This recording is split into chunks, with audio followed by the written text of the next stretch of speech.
gengs, ketemu lagi bersama aku Lestari Sinaga. Tonton terus ya YouTube channel aku agar kalian bisa dapat info dan hal-hal menarik lainnya. Selamat pagi guys, kita mau touring.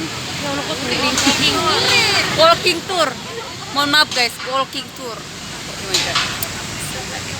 Halo. Ke Chinatown ya kak? Chinatown. Tapi aku lucu. Bilang aja Glodok dan sekitarnya. Glodok dan sekitarnya guys. Kita nunggunya di City Walk.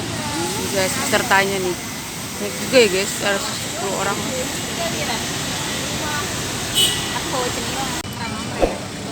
Oke teman-teman, mau berjemur di situ? Enggak. Enggak kak, sini aja kak panas. Iya, panas ya, kepanasan itu. Oke, selamat datang di grup pertama. Grup sepatunya dipakai aja ya, jangan dilepas. Udah jam 9, kita sambil mulai aja ya. Jadi supaya nanti selesainya juga tepat waktu. Oke. Pertama-tama saya akan mulai dengan kenalan dulu. Kayaknya wajah-wajah baru atau teman-teman baru ketemu saya juga mungkin ya. Jadi saya mau kenalan dulu. Nama saya Leli dari Jakarta Good Guide. Kalau Jakarta Good Guide dibentuk sejak 2014, saya bergabung sejak 2016. Jadi sudah cukup lumayan lama. Dulu rutenya yang saya pernah ikutin itu hanya 8 sampai 10. Sekarang sudah hampir 30-an rute. Jadi sudah banyak sekali rute-rute baru yang dibuat oleh Jakarta Good Guide. Oke, itu kenalan singkat saya. Nanti saya juga mau tahu nama dan dari mana sih teman-teman berasal, tinggalnya di mana gitu ya, supaya kita lebih akrab. Sebelum itu saya mau jelaskan dulu karena kita akan menjalani tur berjalan kaki ke daerah pasar yaitu Chinatown, di mana nanti banyak sekali gang-gang sempit yang bakal kita lewatin. Artinya tidak banyak space yang disiapkan untuk kita ya. Jadi mohon nanti diatur agar supaya jaraknya tetap dijaga ya. Oke, saya butuh informasi tentang nama dan di mana kakak-kakak tinggal. Boleh dimulai dari sebelah kanan aku. Halo semuanya, nama aku Jasmine. Ya, oke. Tinggalnya dari Cijantung, Jakarta Timur. Oke. Aku ini kali ketiganya aku ikut. Kali ketiga. Virtualnya sudah berapa? Oh, yang langsung ya. Oke, yang pertama dan kedua? Yang pertama Menteng Airport dulu. Oke. Yang kedua yang ke Museum Jalanan di sekitar. Oh, oke. Gimana kesan-kesannya Mbak Kakak? Kesannya seru lah. Seru lah ya. Kayak di situ. Oke, jauh lagi dari Cijantung ya. Tadi belum pernah ke Chinatown? Iya, kalau ke China tuh udah jarak kan main doang. Oh, main doang. Belum tahu ceritanya ya. Oke, berarti selamat menikmati ya Mbak Gagat ya nanti ya. Oke, next. Halo. Halo, halo. Ngapain lu lihat kamera? Iya bener. Tetep ya? Iya. Tinggal di Cijantung tetanggaan sama. Oh, tetangga. Nggak satu kamar kan? Enggak ya. Oke, berarti tadi berangkat bareng. Ini rute ketiga juga? Rute yang ketiga? Oh, baru pertama. Oke, selamat bergabung ya anak baru ya. Kita apain anaknya nih ya? Pelonco kak, pelonco. Ya, kita PSU Tour. Jadi nanti di akhir perjalanan kita akan ada apresiasi. Nanti bisa menggunakan e-wallet apapun. Jadi Jakarta Good Guide sudah pakai e-wallet, bisa pakai Dana, OVO, Imas, Shopee dan lain-lain. Itu sudah bisa. Lalu nanti kita akan ada review di akhir perjalanan setelah selesai tournya gitu ya. Oke, ada pertanyaan sampai sini? Cukup jelas ya. Sebagai kenapa? Oh, jangan sedih, hadiahnya menarik kalau sama Leli ya. Oh, oke. Jadi udah siapin jawabannya ya. Kayak saya mikir pertanyaannya dulu. Harus yang susah. Oke. Kalau kasih kesempatan anak baru ya. Tolong di Vesto ya. Asisten guys. Oke, menarik banget ya. Aku kalau jadi guide di Chinatown itu selalu antusias. Sama sih sebenarnya sama rute-rute lain, tapi Chinatown ini menjadi salah satu yang favorit dari peserta dan fansnya Jakarta Good Guide karena selalu banyak peminatnya, dan makanya bulan ini dibuka setiap minggu karena ya banyak request, dan juga karena terbatasnya space akhirnya dibuka beberapa kali karena adanya PPKM ya. Jadi kita tetap mematuhi peraturan yang ada. Oke, selama tour biasanya rute ini akan menyajikan icip-icip makanan nih, ya kan, banyak jajan nanti. Tapi karena kita harus tetap menjaga protokol kesehatan, saya menyarankan untuk bisa membeli tapi dibungkus saja. Di take away nanti bisa dicobain di satu tempat pas nanti terakhir. Gitu ya, supaya tidak buka lepas masker gitu. Oke. Tidak ada pertanyaan? Tidak. Oke, baik, udah semangat kayaknya ya. Yang sudah mau kemana? Nanti dulu. rutenya, jadi harus beli sendiri. Oke, saya akan mulai cerita bahwa rute ini dibentuk tentunya ada latar belakangnya gitu. Yang pertama, kita kayaknya mundur sedikit supaya tidak tabrakan suaranya ya. Semoga tidak gimana ya. Di sini aman? Ya Kak, Aman ya. Kayaknya tukeran di sini deh. Berarti nggak apa-apa panas-panas. Silakan. udah biasa ya Kak. Sudah biasa.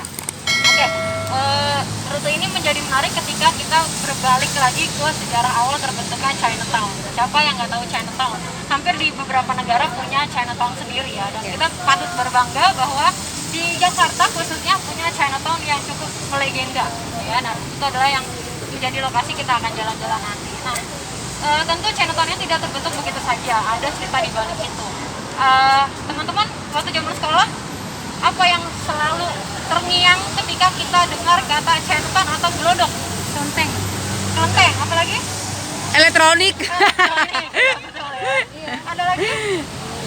VCD porno. Bener. Bisa dibajakan. Bajakan, kagak saya VCD bajakan ya. Itu terkait itu betul ya, itu hampir semua yang disebutkan itu adalah image gelodok pada eranya gitu. Memang tidak bisa disalahkan juga. Namun di balik itu ternyata kawasan ini punya cerita yang menarik gitu ya. Apa sih? Kita mulai dari tempat di mana kita berdiri dulu. Jalan ini, apa namanya sekarang? City Walk. Bukan.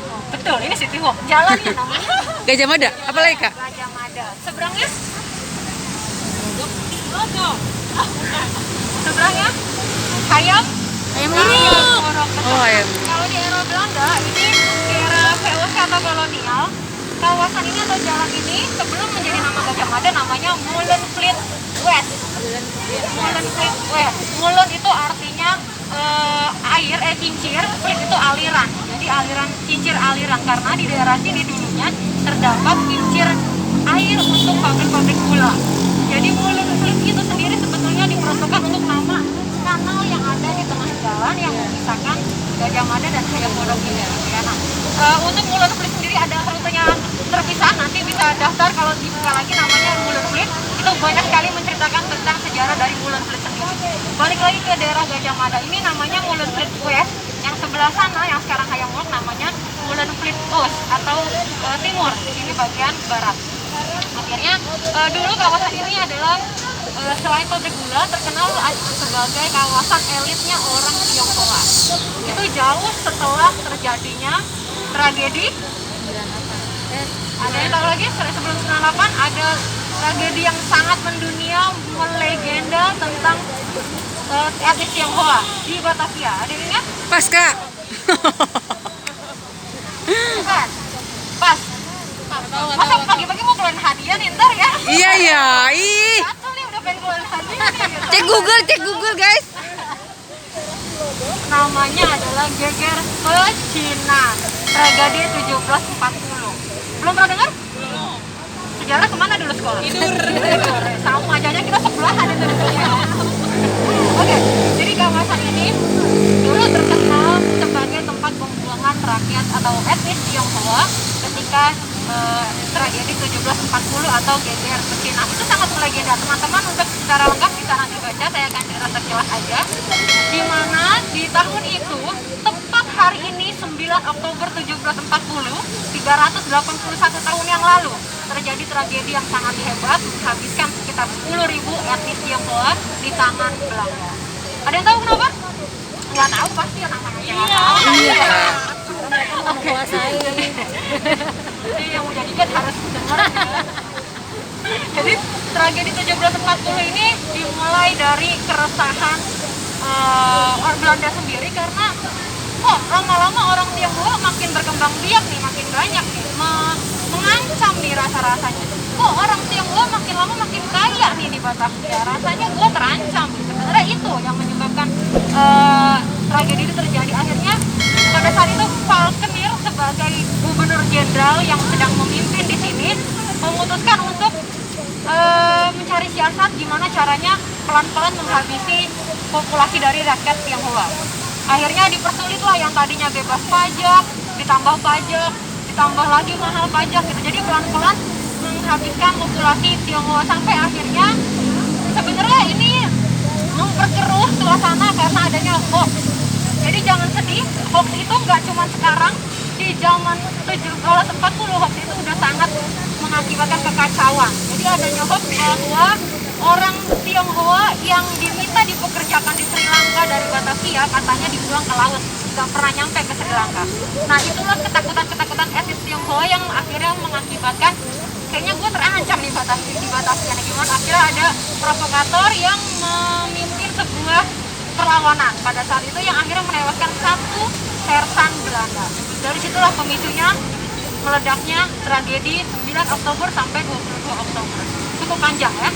Jadi ini ceritanya cukup melegenda dan cukup kompleks pada saat itu. Yang singkat cerita, setelah 1740, orang-orang di dalam kota atau dalam tembok Batavia, jadi sebagai informasi, Batavia dulu itu dibagi menjadi dua kawasan. Ada dalam tembok Batavia, batasnya itu di lampu merah. Tahu sebelum Museum Mandiri? Ada museum, ada museum, ada lampu merah. Itu adalah batas tembok dari dalam kota Batavia. Luarnya ya ini, di sini.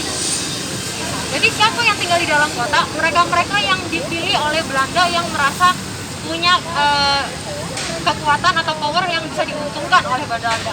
Jadi dipilih, memang hanya dihitung orang beberapa. Dan itu ditentukan etnisnya. Jadi misalkan Tionghoa, 10 orang, oke tinggal di dalam. Bugis, misalkan 20 orang, oke di dalam. Orang Jawa, 50 orang di dalam. Sisanya nggak boleh. Seperti itu, mereka mengatur untuk pengawasannya lebih gampang. Nah, di luar Batavia ini, di luar batas tembok, sebagai tempat pembuangan, bisa dikatakan tempat pembuangan. Makanya pada zaman dulu kawasan ini banyak sekali rumah-rumah orang Tionghoa, gitu. Banyak sekali yang tinggal di sini, gitu ya. Nah, salah satunya adalah rumah Kapiten Cina yang dulu sebenarnya Jakarta Bukit mulainya dari situ ya. Ada Chandranaya, pernah lihat Chandranaya?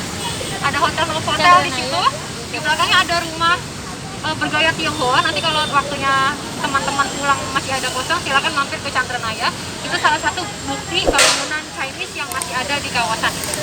Gitu ya. Nanti sambil jalan aku akan cerita lebih banyak tentang gimana sih etnis Tionghoa hidup di sini. Gitu ya. Intinya adalah banyak warga yang meninggal, khususnya etnis Tionghoa.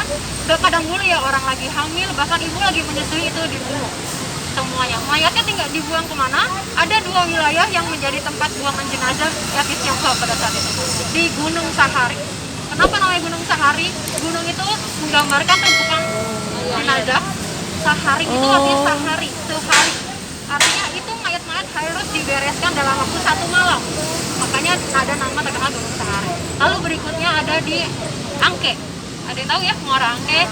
Nah itu adalah kali yang dulu sebagai tempat pembuangan mayat-mayat, sampai saking banyaknya sampai merah itu lautan kalinya, dan makanya disebutlah Bangke Angke gitu, Muara Angke itu asal mulanya namanya ya. Ada lagi yang sekarang jadi Jatinegara namanya Rawa Bangke, itu juga sebagai tempat pembuangan etnis Tionghoa korban 1740. Sebenarnya tragedi ini meluas ke seluruh wilayah Jawa gitu ya. Ada pertanyaan? Itu pembukaan ya, udah ini ya. Kak, tadi dia ngapain di dalam dia ngapain? Maksudnya yang Batavia? Di dalam tembok itu mereka ya beraktivitas biasa, kayak dia punya pemukiman sendiri. Pemukiman sendiri, kehidupan sendiri, tapi untuk kaum tertentu. Saya apalagi ya jelata seperti saya itu nggak boleh masuk ke sana. Rakyat miskin, Miskin itu tidak berhak masuk ke sana. Gitu. Di sana kayak ibaratnya kayak ini ya, apa ya? Kerajaan lah, kerajaan pemukiman mereka sendiri. Istimewa. Istimewa. Nah, ketika 1740 orang-orang Tionghoa yang tadi sudah dipilih dan tinggal di dalam itu diusir semua keluar dan dibunuh-bunuhin. Yang tadi orang Jawa segala macam tetap. Di sana. Oh iya. Nah, di sana sendiri nggak ada, di kota Batavia nggak ada Cina lagi ya? Selama periode itu ya nggak ada gitu. Nah, kawasan pecinan yang akan kita kesana nanti itu adalah kawasan yang dibentuk setelah kejadian 1740, di mana dulu Van Inhofe, gubernur setelah Valkenir yang akhirnya dihukum seumur hidup karena kekejamannya tadi, Van Inhofe mengatur kawasan pecinan yang sekarang itu menjadi kawasan khusus etnis Tionghoa. Jadi memang sengaja dibentuk. Untuk apa? Untuk mudah ngaturnya. Jangan sampai terulang lagi tragedi yang sama. Akhirnya dikumpulkanlah di kawasan pecinan. Itu asal mulanya. Oke. Nah, ada lagi yang menarik di kawasan ini. Di bangunan sebelah kanan teman-teman, di sebelah sini, ada yang tahu nggak apa? Mall. Apa lagi ada yang tahu? Apa ya? ini pertokoan ya, ini ruko elektronik semuanya. Ini terkenal dengan nama Harko. Oh iya, Harko. Glodok, ya. Udah pernah main ya? Udah pernah belanja ya kayaknya ya? Iya benar. Iya udah zaman kuliah gitu loh. Sekarang udah gak tuir. Ya, Harko Glodok. Ada yang tahu dulu bangunan apa? Sebelum jadi pertokoan? Ini adalah penjara Glodok yang terkenal sangat serem, kejam. Itu di sini penjara ini. Jadi penjara Glodok ini dulu ditempatkan atau dibuat untuk mereka-mereka yang akan dipindahkan ke penjara di luar kota Batavia. Ada satu dan beberapa tokoh yang terutama yang sangat melegenda adalah Muhammad Hatta. Pernah dipenjara di sini sebelum akhirnya dipindahkan ke Papua. Ada yang tahu Kus Plus? Tahu. Setelah ini harus browsing ya, lagunya ada Glodok, Plaza, Biru. Dulu kenapa ada lagu itu? Karena dia Kus Plus bersaudara pernah dipenjara di penjara. Ada yang tahu kasusnya apa sih? Ini penjara Glodok kapan diruntuhkan? Nah, pertanyaannya bagus ya. Kenapa jadi pertokoan? Iya. Jadi setelah saya cerita dulu tentang Kus Plus bersaudara, Iya. kenapa dia dipenjara? Karena kita tahu dia kan bermusik ya. Dia menciptakan lagu yang disebut sama Soekarno ngak-ngok. Jadi dia pernah nyanyiin lagu yang keberat-beratan, lagunya The Beatles. Nah itu Soekarno nggak suka banget tuh. Dianggap itu mencemarkan martabat keindonesiaan. Akhirnya dipenjara dan di dalam dia bikin lagu si Glodok Plaza Biru. Nanti bisa dicari ya lagunya. Nah kapan ini dihancurkan? Ini setelah nasionalisasi. Jadi sekitar 60-70-an itu habis, tidak tersisa, penjara tidak ada lagi dan akhirnya dibangun kawasan pertokoan. Kalau ini bangunan baru ya, jadi ini udah banyak perbaikan. Sebelumnya ya nggak terlalu besar Pak. Kak, kenapa namanya Glodok? Oh, cakep banget pertanyaannya, saya belum Dapat jawab. hadiah. Enggak lah, kalau nanya nggak dapet. Nah, ada yang tahu nggak? Teman-teman coba jawab sendiri. Ada yang tahu nggak kenapa namanya Glodok? Ayo kakak. Nggak tahu ya. Nggak tahu ya. Gimana kalau saya pulang aja ya? Jangan. Jadi namanya Glodok, cakep ya nih pertanyaannya. Kenapa namanya Glodok? Karena dulu di depan Museum Fathahila, tahu ya? Pernah ya ke sana ya? Alhamdulillah udah pernah ya. Iya benar.